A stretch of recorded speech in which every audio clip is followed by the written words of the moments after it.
ఓం నమ శివాయ శ్రీమాత్రే నమః. మిత్రులకి శ్రేయభిలాషులకి అలాగే నన్ను ఇంతగా ఆదరిస్తున్న యూట్యూబ్ ప్రేక్షకులందరికీ కూడా పేరు పేరు ధన్యవాదాలు. మిత్రులారా, మీ అందరికీ పరాదేవత ఎల్లవేళలా మీతో ఉండి మీ మనోవాంఛ నెరవేర్చాలని మనస్ఫూర్తిగా కోరుకుంటున్నాను. ఈరోజు మనం ఎంత పెద్ద అప్పు ఉన్నా సరే, అంటే మీరు కొన్ని కోట్ల రూపాయలు అప్పు చేసినా సరే, ఆ అప్పు తీర్చడానికి అత్యంత ప్రభావవంతమైన 100% ఫలితాన్ని ఇచ్చే ఉపాయం చెప్తాను. చాలా తేలికైంది. ఈ విధానాన్ని మీరు తూచా తప్పకుండా పాటించినప్పుడు మాత్రమే ఫలితం ఉంటుంది.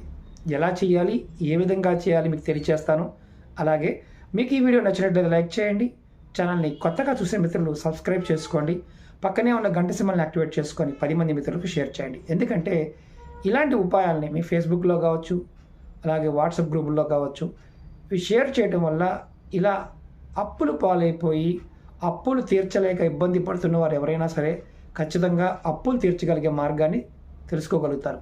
ఈ ఉపాయం 100% ఫలితాన్ని ఇస్తుంది.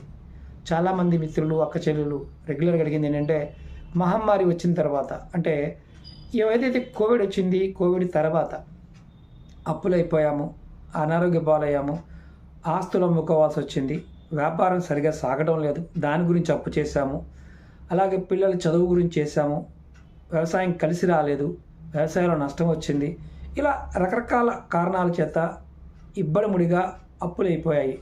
వీటి నుంచి బయటపడాలి అని చాలామంది అడిగారు. మనం అంతకుముందు వీడియోలో ఇచ్చిన అప్పులు రావడానికి కూడా చాలా ఉపాయాలు, ఎంజిన్ నెంబర్స్ చెప్పుకున్నాము, తాంత్రిక ఉపాయాలు చెప్పుకున్నాము, ఏదైతే పూజ చేస్తే అప్పులు తీరుతాయో చాలా విషయాలు చెప్పుకున్నాం. ఈ ఉపాయం చాలా అత్యంత తేలికైన, ప్రభావవంతమైన, 100% ఫలితం ఇస్తుంది. ఎలా చేయాలో చెప్తాను. ఒకటి మాత్రం గుర్తుంచుకోండి, ఈ ఉపాయాన్ని శుక్రవారం నాడు మొదలు పెట్టాలి. అలాగే ఈ ఉపాయానికి కావాల్సిన పదార్థం కల్లుప్పు, దొడ్డుప్పు, రాతిప్పు, సీవు, అంటే సముద్రపు సాల్ట్, రకరకాల పేరుతో పిలుస్తాం కదా, దీన్ని తెచ్చుకోవాలి. అలాగే ఈ ఉపాయానికి మట్టి పళ్ళెం కానీ, అంటే మనకి కుండ కాదు, పళ్ళెం కానీ, అలాగే ఇత్తడిది కానీ, వెండిది కానీ, కాపర్ది కానీ, ఈ 4లో వాడాలి. స్టీల్, ప్లాస్టిక్ వాడకూడదు, అది మాత్రం గుర్తుంచుకోండి. అలాగే ఒక క్లాత్ కూడా కావాలి. అలాగే ఒక కుండ, మట్టి కుండ అయినా కావాలి. ఈ ఉపాయానికి ఎలా చేయాలో చెప్తాను. ముందుగా మీరు ఏం చేస్తారంటే, కల్లుప్పు తెచ్చుకోండి. కల్లుప్పు తెచ్చుకొని దాన్ని మెత్తగా మిక్సీ పట్టేయండి, పౌడర్ లాగా. మామూలుగా మెత్తటి ఉప్పు ఎలా ఉంటుందో అలా పట్టుకోండి. మనకి ఒకవేళ కల్లుప్పు దొరకడం లేదు, మేము విదేశాల్లో ఉన్నాం గురువుగారు, మాకు కల్లుప్పు దొరకదు అనుకునేవారు మీరు మెత్తటి ఉప్పును వాడుకోవచ్చు. కానీ ఒకటి గుర్తుంచుకోండి, దీనికి కల్లుప్పుతో చేస్తేనే మంచిది, ఫలితం బాగుంటుంది. అంటే కల్లుప్పుని మెత్తగా చేసుకోవాలి. మెత్తగా చేసి మిక్సీలో పట్టుకోండి. మిక్సీ పట్టేస్తే మెత్తగా అవుతుంది. లేదు మనకి కల్లుప్పులోనే కొన్ని మార్కెట్లు, సూపర్ మార్కెట్లో బాగా లావుగా కాకుండా సన్నగా ఉండే ఉప్పు కూడా దొరుకుతుంది.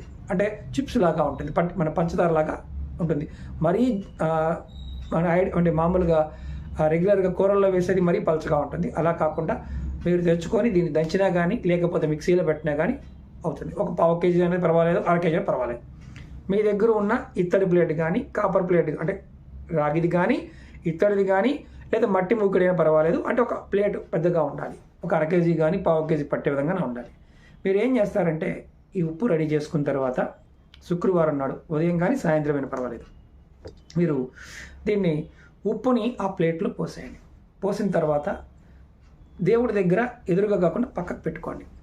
మీరు దేవుడి దగ్గర కులదైవం కానీ, ఇష్టదైవం కానీ, మీకు ఏ అవకాశం ఉన్నా మీరు ఎక్కడైతే పూజ చేస్తారో అక్కడ, అంటే నాకేమి పూజ గది లేదండి అనేవారు కూడా మీరు ఎక్కడైతే నిలబడి నమస్కారం చేసుకుంటారో, ఎక్కడైతే ఒక పటం పెట్టుకుంటారు కదా, అక్కడ మాత్రమే పెట్టండి, పక్కన పెట్టండి.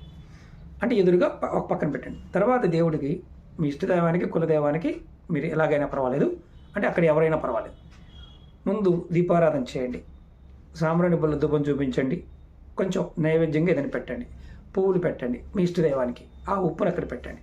మామూలుగా పక్కన పెట్టించండి. తర్వాత మీరు ఏం చేస్తారంటే, మీకు ఎంత అప్పు ఉందో, అంటే ఒక లెక్క, ఒక 10 లక్షల అప్పు ఉందనుకోండి, ఆ ఉప్పు మీద మీరు చేత్తో 10 లక్షలు, అంటే 1 0 0 0 0 0 మళ్ళీ 2 సున్నాలు, అంటే 10 లక్షలకి ఎన్ని సున్నాలు అంటే అన్ని సున్నాలు, అట్లా అంకెని ఉప్పు మీద రాయాలి. మీ చేత్తో రాయాలి, ఉప్పు మీద రాయాలి. అలా 1 కోటి రూపాయలున్న రాయొచ్చు. మొత్తం మీకున్న అప్పులు ఎంతైతే ఉన్నాయో అంత అప్పులు సంఖ్య వేయండి అక్కడ ఆ ఉప్పు మీద. వేసిన తర్వాత పక్కనే పెట్టండి. కానీ ఆ ఉప్పు ఈ పెట్టిన ప్లేట్ని కానీ ఏదైతే మనం మట్టి పాత్రలో పెట్టినా, ఇతర దాంట్లో పెట్టినా, వెండి దాంట్లో పెట్టినా, కవర్ దాంట్లో పెట్టినా దాన్ని మాత్రం కదపకూడదు. అది అక్కడే ఉంచాలి. రెండవ రోజు అంటే తెల్లవారి తర్వాత మళ్ళీ సేమ్ అలాగే మీరు ఆ పాత్రని కదపకుండా అక్కడే ఉంచి మీరు పొద్దున్నే మళ్ళీ స్నానం చేసి దీపారాధన చేయండి. దీపారాధన, సాంబ్రాణి ధూపం చూపించడం, నిత్య పూజ, సేమ్ నిత్య పూజ, కొంచెం నైవేద్యం పెట్టడం. ఇలా చేసిన తర్వాత మీరు ఆ ఉప్పును ఒక్కసారి పరిశీలించండి. ఆ ఉప్పు మీద మీరు రాసిన అంకె చెరిగిపోయిందా, అలాగే ఉందా? ఒకవేళ ఉప్పు మీద అంకె అలాగే ఉంటే ఇబ్బంది ఏమీ లేదు. ఒకవేళ ఉప్పు కనుక చెరిగిపోయింది అంటే మీరు రాసినది ఆటోమేటిక్గా చెరిగిపోయింది, డిస్టర్బ్ అయ్యింది అంటే మీకు ఖచ్చితంగా గ్రహదోషం ఉందని అర్థం. అలా చెరగలేదు, బాగానే ఉంది అయితే అప్పుడు ఏం చేస్తారంటే ఒక మట్టి కుండ తెచ్చుకోండి. ఆ ఉప్పు పట్టే సైజు మట్టి కుండ తెచ్చుకోండి. అది కూడా ముందే కొనుక్కొచ్చుకోండి, ఇబ్బంది ఏం లేదు. దానిలో మీరు ఏం చేస్తారంటే ఏదైతే ఉప్పు ఉందో అక్కడ ప్లేట్లో ఉన్న ఉప్పుని ఆ కుండలో పోసేయండి. పోసి దాని మీద క్లాత్ కట్టండి. రెండవ రోజు మార్నింగ్ క్లాత్ కట్టండి. కట్టిన తర్వాత మీరు దాన్ని అదే గదిలో, దేవుడి గదిలో ఒక పక్కన పెట్టుకోండి. ఎక్కడైతే దేవుడు ఉందో అక్కడ ఒక పక్కన పెట్టండి. తర్వాత కరెక్ట్గా అంటే మొదటి రోజు నుంచి 11వ రోజు వరకు కరెక్ట్గా 11 రోజులు పూర్తయిన తర్వాత ఆ మట్టి కుండతో పాటు మీరు డైరెక్ట్గా ఆ ఉప్పుని తీసుకుని వెళ్ళి ఎక్కడైనా పారే నదిలో కానీ పారే కాలువలో కానీ మాత్రమే వాటిని వదలాలి. వదిలేటప్పుడు మీరు ఏమనుకోవాలంటే ఈ ఉప్పు ఎలాగైతే నీళ్ళలో కరుగుతుందో నా అప్పులు కూడా అలాగే తీరిపోవాలి అని మనసులో నమస్కారం చేసుకొని అనుకోవాలి. మళ్ళీ చెప్తాను, ఈ ఉప్పు ఎలా కరుగుతుందో అలాగే నా అప్పులు కూడా కరిగిపోవాలి, తీరిపోవాలి అని కోరుకోవాలి. మీరు ఇప్పుడు ఇది ఒక్కసారి చేశారు. 11 రోజుల తర్వాత అంటే 11 రోజులు మీ దేవుడి మందిరంలో పెట్టి 12వ రోజులు తీసుకెళ్ళి కలిపారు. అది అర్థం చేసుకోండి. ఇప్పుడు ఇంకొక సమస్య ఏంటంటే ఇప్పుడు ఉప్పు పెట్టిన ఉప్పు చెదిరిపోయింది అంటే మనం ఏం కదపకుండానే అంకి చెరిగిపోయింది. అప్పుడు ఏం చేయాలి? మళ్ళీ 2వ రోజు అంటే తర్వాత రోజు మళ్ళీ ఉప్పు తీసుకువచ్చి మళ్ళీ సేమ్ అలాగే అంటే ఇదంతా తీసేసి మళ్ళీ పక్కన పెట్టేసి మళ్ళీ కొత్తగా ప్రయోగాన్ని చేయాల్సిందే. అలా ఎన్నిసార్లు చెరిగిపోయినా అన్నిసార్లు చేయాల్సిందే. ఒకటి, ఈ ప్రయోగం చేసే ముందు మీరు కోరుకోవాల్సింది ఏంటంటే అంటే మొట్టమొదటిసారిగా దేవుడికి నమస్కారం చేసుకుంటారు కదా, ధనదక్షిణామూర్తిని తలుచుకొని నా అప్పులు తీరిపోవాలని కోరుకోవడం, అలాగే లక్ష్మీదేవిని తలుచుకొని నా అప్పులు తీరిపోవాలని మనస్ఫూర్తిగా కోరుకొని ఆ సంఖ్య రాయండి. ఇది 11 రోజులు అలాగే ఉండాలి. ఇప్పుడు మనకు కొన్ని అనుమానాలు వస్తాయి. ఆ అనుమానాల గురించి కూడా చెప్పేస్తాను.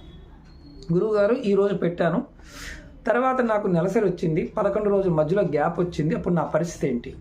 అప్పుడు నేను చేయకూడదు కదా.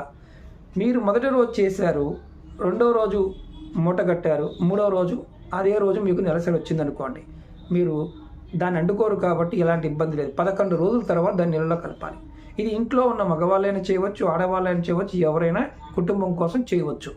అంటే స్నేహితుల కోసం మాత్రం చేయకూడదు. కుటుంబ సభ్యుల కోసం మాత్రం ఎవరైనా ఈ ఉపాయాన్ని చేయవచ్చు, అప్పు ఉన్నవాళ్ళు. ఇది మొదటి పాయింట్. రెండోది, ఎవరు చేయకూడదు అంటే ఎలాంటి సందర్భంలో చేయకూడదు? నెలసరి ఉన్నవారు ఈ ఉపాయం చేయకూడదు. కుటుంబంలో ఎవరైనా నెలసరి ఉంది, మా పూజాగది సపరేట్గా ఉంది, వాళ్ళు చేసుకోవచ్చు, ఎలాంటి ఇబ్బంది లేదు. కుటుంబ పెద్దైనా చేయవచ్చు, తల్లైనా చేయవచ్చు, పిల్లలైనా చేయవచ్చు. అప్పు చేసిన వారు ఎవరైనా చేయవచ్చు, ఆ కుటుంబం కోసం కూడా ఎవరైనా చేయవచ్చు. కానీ ఇక్కడ ముఖ్యమైన విషయం ఏంటంటే నది లేకుండా ఈ ఉపాయం చేయడానికి లేదు. అంటే కాలువ కానీ నది కానీ, మీరు ఒకవేళ నాకు నది లేదండి నా దగ్గరలో అంటే దూరంగా నది ఉన్న ఆ రోజున వెళ్ళి అది కలిపి రావాలి. అలా కలుపుకునే అవకాశం ఉండి ప్రయత్నం చేయండి. Point number 2. పాయింట్ నెంబర్ 3, ఇప్పుడు ఇంట్లో ఎవరైనా మరణించి ఉన్నారు, పెద్ద కర్మ అవ్వలేదు అంటే చనిపోయిన తర్వాత మనం 11వ రోజున 13వ రోజున కర్మ పెట్టుకుంటాం. 9, 11, 13 పెట్టుకుంటాం. ఆ కర్మ అయిపోయిన తర్వాత ఇది చేసుకోవచ్చు. అంటే కొంతమంది దేవుడి దగ్గర దీపారాధన చేయకూడదు కదా గురువు గారు, మాకు పంతులు గారు చెప్పారు అంటే అది మీ ఇష్టం. ఎందుకంటే చనిపోయిన వారింట్లో కర్మ అయిపోయిన తర్వాత నిత్యం ఆ సంవత్సరం మొత్తం కూడా దీపారాధన చేయమని శాస్త్రం చెప్తుంది. ఎందుకంటే ఆ ఇంట్లో ఉన్న ఆత్మ ఎవరైతే మరణించారో వారి ఆత్మ శాంతి చేకూరడం కోసం ఈ ఉపాయం అనేది మీకు 100% ఫలితమిస్తుంది. ఎటువంటి ఎంత పెద్ద అప్పు ఉన్నా సరే అది మీకు ఖచ్చితంగా తీరిపోయే అవకాశం ఇది కలగజేస్తుంది. నమ్మిక, విశ్వాసం చాలా అవసరం. నమ్మకం లేని వారు పొరపాటున ప్రయత్నం చేయకండి. ఇది బాగా గుర్తుంచుకోండి. నమ్మకంతోనే ప్రయత్నం చేయాలి. నమ్మకం లేకపోతే పొరపాటున కూడా ప్రయత్నం చేయవద్దు. ఇంకొకటి ముఖ్యమైన విషయం ఏంటంటే, ఇలాంటి ఉపాయాలు, ఈ ఉపాయంతో పాటు ఇంక వేరే కూడా చేయవచ్చా? నిర్భయంగా చేయవచ్చు. అలాగే చాలామంది అడుగుతున్నారు, సమస్యల గురించి అడుగుతూ ఉన్నారు. మన ఛానల్లో ఉన్న ప్లేలిస్ట్లోకి వెళ్ళండి, నెంబర్ ఆఫ్ వీడియోస్ ఉన్నాయి. అలాగే మన ఛానల్ డిస్క్రిప్షన్లోనే మన వేరే ఛానల్ లింక్స్ కూడా ఇచ్చాను. వాటిల్లో మీరు ఏంటంటే అందులో కూడా వీడియోస్ ఉంటాయి. ప్రతిరోజు వచ్చే అంటే కొత్తగా వీడియోలు పెడుతూ ఉంటాం, పాత వీడియోలు కూడా రెగ్యులర్గా షేర్ చేస్తూ ఉంటాం దాంట్లో. అలాగే మీరు గుర్తుంచుకోవాల్సింది ఏంటంటే, ఏదైనా చేస్తున్నప్పుడు ఈ ఉపాయం చేస్తూ ఇంకొక ఉపాయం చేయొద్దు అంటే చేయవద్దు. అంతేగాని లేకపోతే ఆ వీడియోలో చెప్పలేదు అంటే ఎన్ని ఉపాయాలైనా చేయవచ్చు. ఇది గుర్తుంచుకోండి. ఓకే మిత్రులారా, మీకు ఈ వీడియో నచ్చినట్లయితే లైక్ చేయండి, ఛానల్ని సబ్స్క్రైబ్ చేసుకోండి. 10 మంది మిత్రులకు ఎవరైతే సమస్యలతో బాధపడుతున్నారో మీ ఫేస్బుక్ అలాగే వాట్సాప్ గ్రూపులో షేర్ చేయండి. అలాగే ఎవరైనా సరే రెగ్యులర్గా మనతో టచ్లో ఉండాలనుకునేవారు, నేను చేసే ప్రతి వీడియో మీకు ప్రతిరోజు రావాలనుకునేవారు, మన వాట్సాప్ గ్రూప్ కూడా ఉంది, ఫేస్బుక్ గ్రూప్ కూడా ఉంది. వీడియో డిస్క్రిప్షన్లో గ్రూప్ లింకులు కూడా ఇచ్చాను. వాటిలో మీరు డైరెక్ట్గా జాయిన్ కావచ్చు. ఓం నమః శివాయ. శ్రీమాత్రే నమః.